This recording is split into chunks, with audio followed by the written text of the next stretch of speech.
नमस्कार दोस्तों, मैं विशाल ठाकरे आपका चैनल पर स्वागत करता हूं और उम्मीद करता हूं कि आप सब लोग स्वस्थ होंगे, सुरक्षित होंगे। दोस्तों, कहानी में आगे बढ़े उससे पहले अगर आप चैनल पर नए हैं तो कृपया करके आप चैनल को सब्सक्राइब कर लीजिए और बेल आइकन जरूर प्रेस कीजिए आगे आने वाली वीडियो की नोटिफिकेशंस के लिए। तो चलिए दोस्तों, अब आज की कहानी शुरू करते हैं। इलाहाबाद प्रयागराज के वेणीमाधव मंदिर के आसपास का इलाका धनाढ्य लोगों का है। इसी इलाके की वेणीमाधव मंदिर वाली गली में उमा शुक्ला का परिवार रहता था। उनके 3 बच्चे थे, एक बेटा भोला और 2 बेटियां निशा और रचना। पति की मृत्यु के बाद परिवार को संभालने की जिम्मेदारी उमा ने ही उठाई। जब बेटा भोला बड़ा हो गया तो उमा शुक्ला को थोड़ी राहत मिली। रचना उमा शुक्ला की छोटी बेटी थी, थोड़े जिद्दी स्वभाव की। उस दिन साल 2016 के अप्रैल की 16 तारीख थी। समय सुबह के 10 बजे। रचना जीन्स और टॉप पहनकर कहीं जाने की तैयारी कर रही थी। मां ने पूछा तो बोली, थोड़ी देर के लिए जाना है, जल्दी लौट आऊंगी। उमा शुक्ला कुछ पूछना चाहती थीं, लेकिन रचना बिना मौका दिए अपनी स्कूटी लेकर बाहर निकल गई। बड़ी बेटी निशा पहले ही कॉलेज जा चुकी थी। थोड़ी देर में लौटने को कहकर रचना जब 2 घंटे तक नहीं लौटी तो उमा शुक्ला को चिंता हुई। उन्होंने फोन लगाया तो वह स्विच्ड ऑफ मिला। इसके बाद तो उमा का फोन बार बार रिडायल होने लगा। उन्होंने रचना के कॉलेज फ्रेंड्स को भी फोन किए, लेकिन कोई नतीजा नहीं निकला। शाम होते होते जब बेटा भोला शुक्ला और बेटी निशा लौट आए तो उन्होंने सुबह गई रचना के अभी तक नहीं लौटने की बात बताई।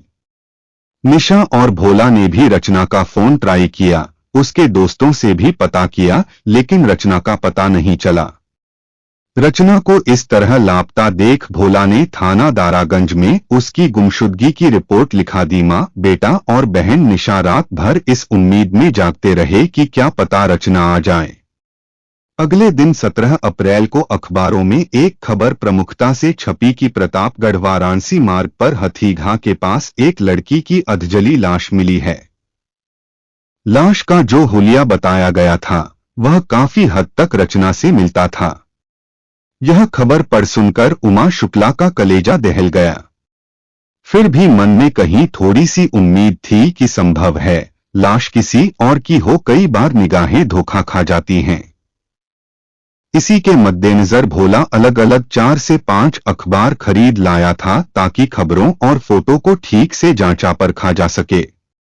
अखबारों में छपी खबर और फोटो में कोई फर्क नहीं था। इससे उमा शुक्ला और भोला इस बात पर विश्वास नहीं कर पा रहे थे कि लाश रचना की है। इस पर मां बेटे सारे अखबार लेकर थाना दारागंज जा पहुंचे और तत्कालीन थानेदार विक्रम सिंह से मिले। उमा शुक्ला ने जोर देकर विक्रम सिंह को बताया कि लाश उनकी बेटी रचना की है और उसका हत्यारा है सलमान। उन्होंने यह भी कहा कि अगर सलमान को पकड़कर ठीक से पूछताछ की जाए तो सच्चाई सामने आ जाएगी। लेकिन विक्रम सिंह हत्या के मामले में पूरी तरह आश्वस्त नहीं थे। वह यह मानकर चल रहे थे कि रचना जिंदा भी तो हो सकती है। उन्होंने उन दोनों को समझा दिया कि हथीघा में मिली लाश रचना की नहीं है, वह जिंदा होगी और लौट आएगी। विक्रम सिंह ने उमा शुक्ला से एक लिखित शिकायत ले ली और मां बेटी को समझाकर घर भेज दिया।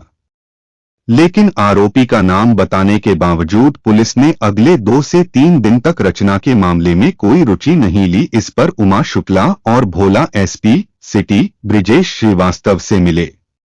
दोनों ने उन्हें पूरी बात बताई तो ब्रिजेश श्रीवास्तव ने थाना प्रभारी विक्रम सिंह को इस मामले में तुरंत कार्रवाई करने को कहा।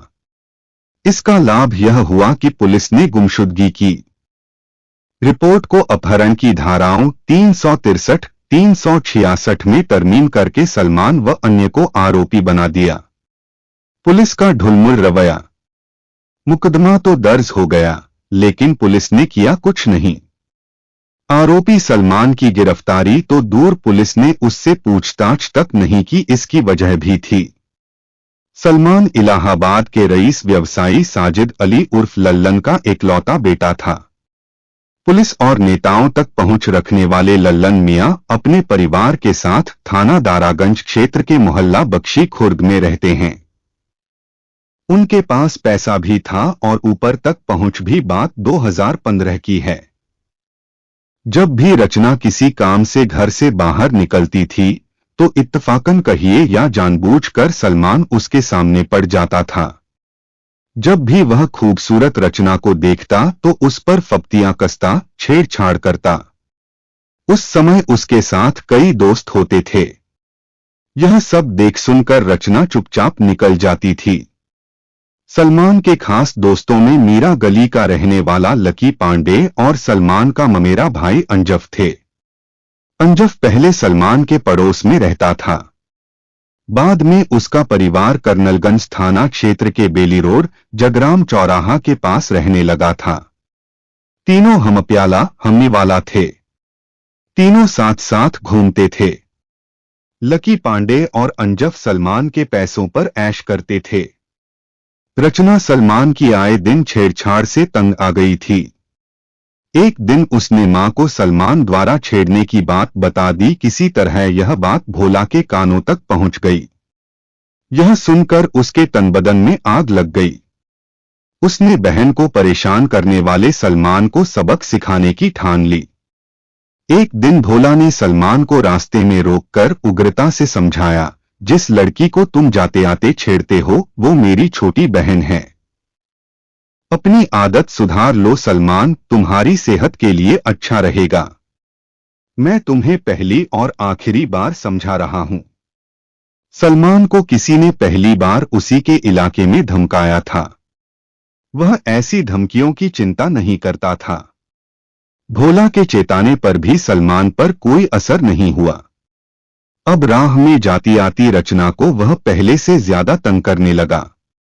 जब पानी सिर के ऊपर से गुजरने लगा तो रचना से सहन नहीं हुआ। उसने सलमान के खिलाफ थाना दारागंज में छेड़खानी की रिपोर्ट दर्ज करा दी, लेकिन सलमान के पिता साजिद अली की पहुंच की वजह से पुलिस उस पर हाथ डालने से कतराती रही। भोला के कहने सुनने पर पुलिस ने दोनों पक्षों के बीच समझौता करा दिया। समझौते के बाद भोला और उसकी मां उमा शुक्ला ने बेटी की इज्जत की खातिर पिछली बातों को भुला दिया। लेकिन घमंडी सलमान इसे आसानी से भूलने वाला नहीं था। उसके मन में अपमान की चिंगारी सुलग रही थी। बहरहाल मार्च 2017 में प्रदेश में योगी आदित्यनाथ की सरकार बनी तो उमा शुक्ला को उम्मीद की किरण दिखाई दी। उम्मीद की इसी किरण के सहारे उमा शुक्ला ने योगी आदित्यनाथ को एक शिकायती पत्र भेजा।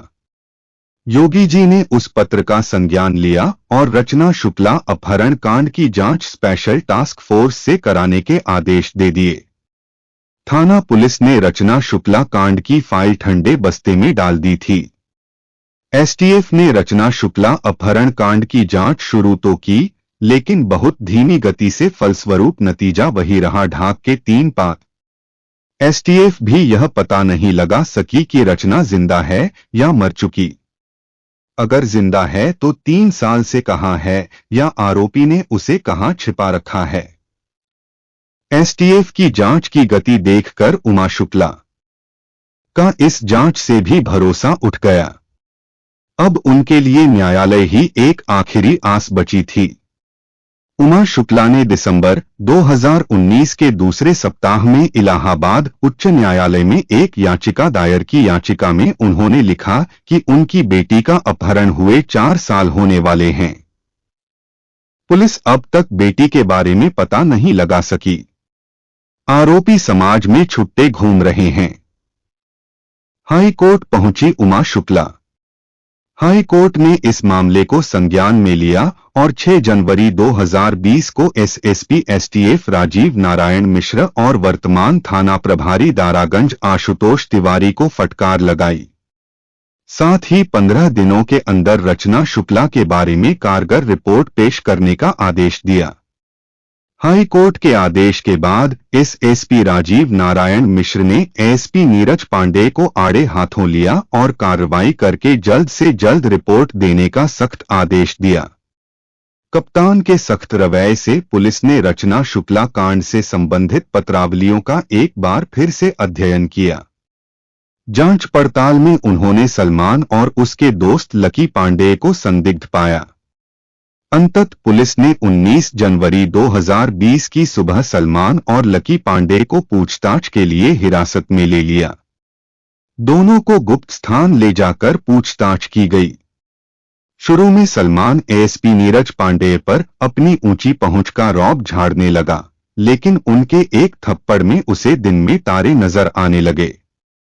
सलमान उनके पैरों में गिर गया। उसने अपना जुर्म कबूल करते हुए कहा, सर, हमें माफ कर दीजिए, हमसे बड़ी भूल हो गई। करीब 4 साल पहले मैंने लकी और अपने ममेरे भाई अंजफ के साथ मिलकर रचना की गला रेत कर हत्या कर दी थी। 4 साल पहले हथीगाह में मिली लाश रचना की ही थी। इसके बाद सलमान परत दर परत हत्या के राज से पर्दा उठाता चला गया।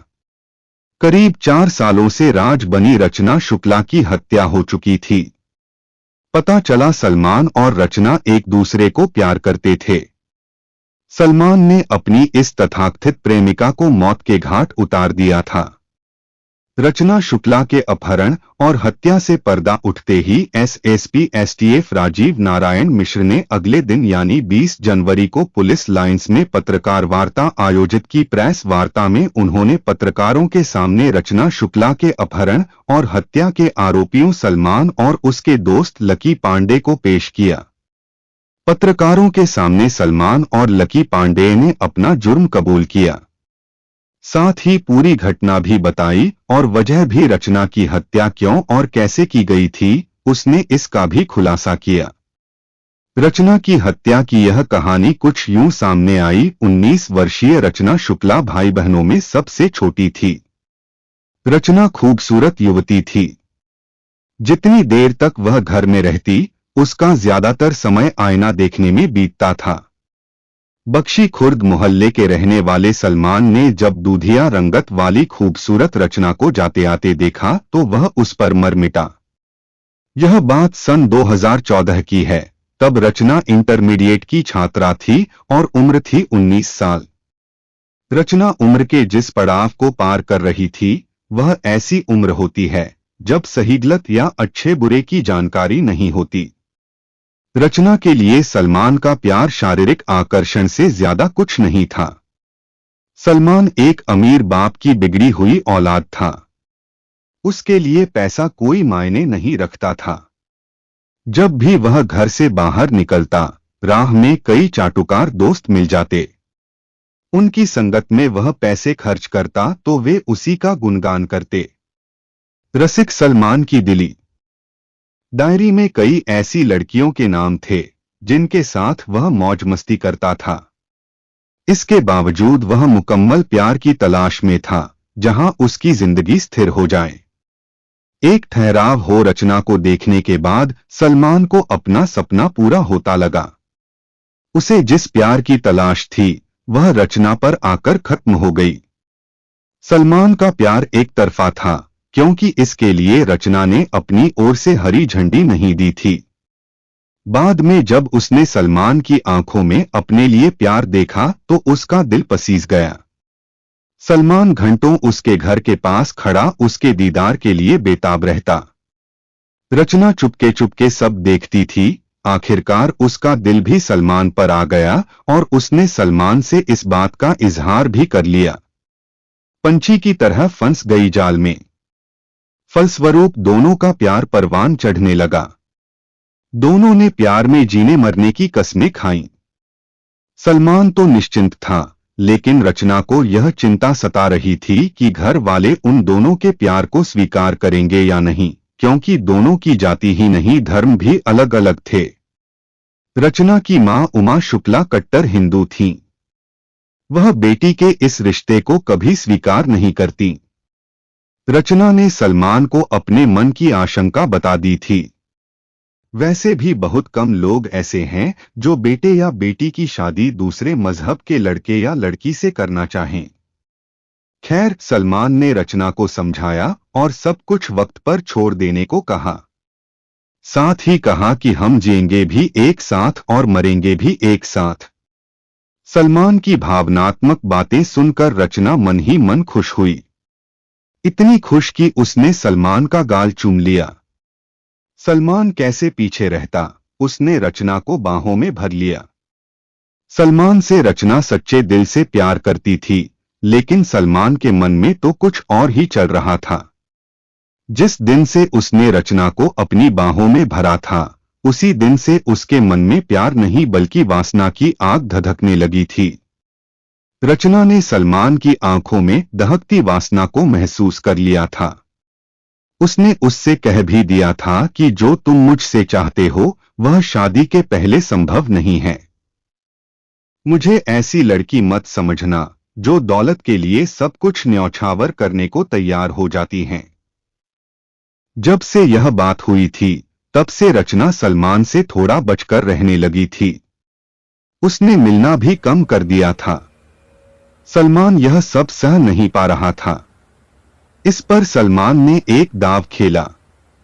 उसने अपने नाम पर एक स्कूटी खरीदी और रचना को गिफ्ट कर दी। यह देख रचना बहुत खुश हुई। रचना स्कूटी लेकर घर पहुंची तो घर वाले यह सोचकर हैरान हुए कि उसके पास स्कूटी कहां से आई। घर वालों ने रचना से स्कूटी के बारे में पूछा तो उसने झूठ बोल दिया कि एक दोस्त की है। कुछ दिनों के लिए वह शहर से बाहर गई है। उसने स्कूटी मुझे चलाने के लिए दी है। जब वापस लौट आएगी मैं उसे लौटा दूंगी। बात वहीं की वहीं रह गई। सलमान ने जो सोचकर रचना को स्कूटी दी थी वह संभव नहीं हो पाया। स्कूटी हड्डी बनकर उसके गले में अटकी रह गई। महीनों बाद रचना ने प्यार का दम भरने वाले सलमान के सामने एक प्रस्ताव रखा। उसने स्कूटी को अपने नाम पर स्थानांतरित कराने के लिए कहा तो सलमान उसे घुमाते हुए बोला, जब हम दोनों एक होने वाले हैं तो स्कूटी चाहे तुम्हारे नाम हो या मेरे, क्या फर्क पड़ता है। वक्त आने दो, स्कूटी तुम्हारे नाम करा दूंगा। चिंता क्यों करती हो। सलमान की यह बात रचना की समझ में नहीं आई। वह अपनी मांग पर अड़ी रही। सलमान इसके लिए तैयार नहीं हुआ। साथ जीने मरने की कस्में खाने वाले सलमान का नकली चेहरा सामने आ गया था। जिस वासना की चाहत में उसने रचना को स्कूटी दी थी, उस रचना ने उसकी आंखों में वासना की आग देख ठेंगा दिखा दिया। इस बात को लेकर दोनों के बीच विवाद भी हुआ। सलमान ने रचना को भला बुरा कहा तो रचना भी पीछे नहीं रही। उसने सलमान को उसके दोस्तों के सामने ही जलील किया। रचना यहीं चुप नहीं बैठी। उसने सलमान के खिलाफ दारागंज थाने में छेड़छाड़ का मुकदमा दर्ज करा दिया।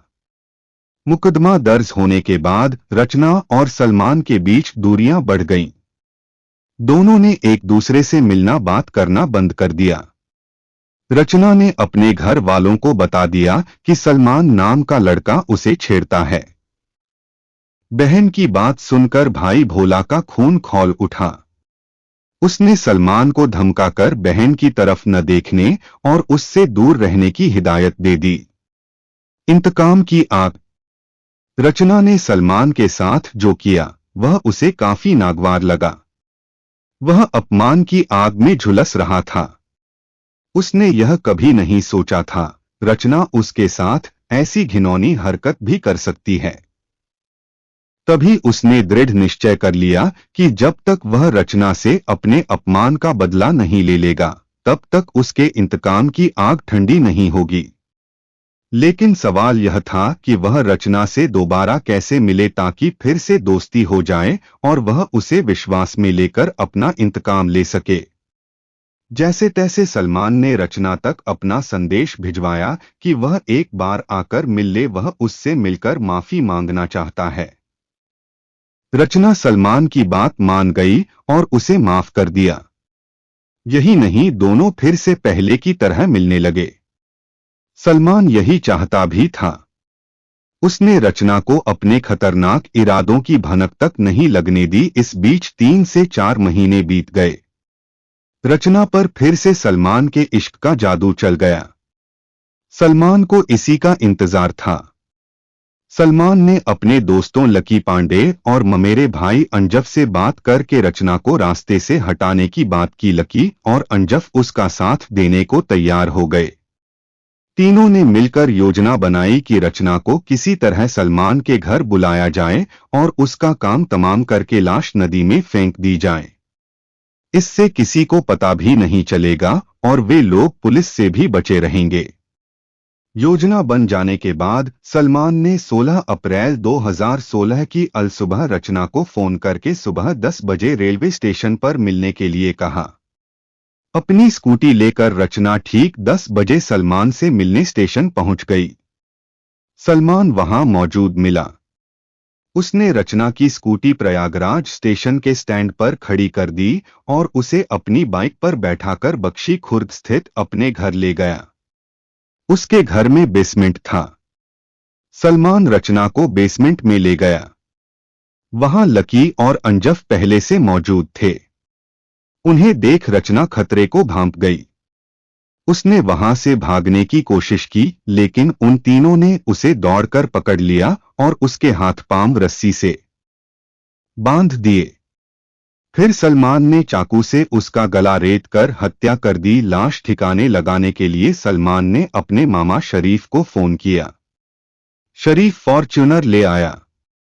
चारों ने मिलकर लाश जूट के बोरे में भर दी। इसके बाद कपड़े से कमरे में फैला खून साफ कर दिया। रचना की लाश जूट की बोरी में भरकर फॉर्च्यूनर में लाद दी गई। सलमान और उसके मामा शरीफ सहित चारों लोग पहले नैनी की तरफ गए। इरादा था लाश को यमुना में फेंकने का, लेकिन 5 घंटे तक भटकने के बाद भी उन्हें मौका नहीं मिला। इसके बाद ये लोग नवाबगंज की तरफ निकल गए, लेकिन वहां भी लाश को गंगा में फेंकने का मौका नहीं मिला। इन लोगों ने प्रयागराज की सीमा के पास प्रतापगढ़ वाराणसी राष्ट्रीय राजमार्ग पर रचना की लाश हथीघा के पास सड़क किनारे फेंक दी और सब लौट आए। इसके बाद सलमान बाइक से फिर वहां गया। उसके पास एक बोतल पेट्रोल था। उसने रचना की लाश पर पेट्रोल डाला और आग लगा दी ताकि लाश पहचानी न जा सके। लौटकर उसने रचना की स्कूटी सोराम के एक परिचित के गैराज में खड़ी कर दी। बाद में जो हुआ जग जाहिर है। सलमान और उसके पिता ने पैसों के बल पर पुलिस को अपने पक्ष में कर लिया। रचना के केस की पैरवी कर रहे उसके भाई भोला को साल 2018 में सामूहिक दुष्कर्म के आरोप में फंसाकर जेल भिजवा दिया गया था। इस पर भी रचना के घर वालों ने हार नहीं मानी। रचना की छोटी बहन निशा शुक्ला ने पैरवी करनी शुरू की। आखिरकार हाई कोर्ट की चाबुक से पुलिस की नींद टूटी और आरोपियों को जेल जाना पड़ा। सलमान और लकी के गिरफ्तार होने के 3 दिनों बाद थाना दारागंज के थानेदार आशुतोष तिवारी ने अंजफ को और 20 दिनों बाद मामा शरीफ को दारागंज से गिरफ्तार कर लिया। करीब 4 सालों से जिस रचना शुक्ला की हत्या रहस्य बनी थी, आरोपियों की गिरफ्तारी से सामने आ गई। अगर पुलिस पीड़िता उमा शुक्ला की बातों पर विश्वास कर लेती तो घटना के दूसरे दिन ही चारों आरोपी गिरफ्तार हो जाते और इस समय अपने गुनाह की सजा काट रहे होते। बहरहाल देर से ही सही आरोपी जेल की सलाखों के पीछे चले गए। तो दोस्तों, यह थी आज की पूरी कहानी। अब कहानी के बारे में आपकी क्या राय है, कमेंट करके जरूर बताएं। क्योंकि मेरा चैनल अभी नया है, इसलिए सहयोग जरूर बनाए रखें। तो चलिए दोस्तों, आज के लिए इतना ही। कल फिर मिलते हैं एक नई क्राइम की कहानी के साथ। तब तक के लिए जय हिंद दोस्तों, जय भारत।